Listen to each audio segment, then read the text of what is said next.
Hey everyone, welcome to Clickfix Tech. In today's tutorial, I'm going to show you how to get CorelDRAW for free on your PC or laptop. The steps are simple and won't take much time. So let's get started. First, open your browser and go to Google. In the search bar, type CorelDRAW and press enter. From the search results, click on the first link. This will take you to the official CorelDRAW website. Once the page loads, look for the Try Free button and click on it. A new page will open where you'll be asked to enter your email address. You can either type your email manually or sign up directly using Google or Facebook for faster access. After logging in, you'll be redirected to the CorelDRAW web app.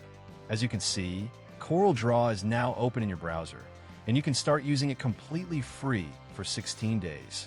No installation needed. And that's it.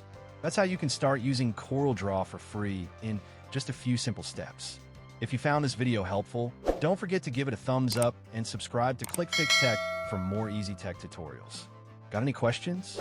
Feel free to drop a comment below. I'm always here to help. Thanks for watching, and I'll catch you in the next video.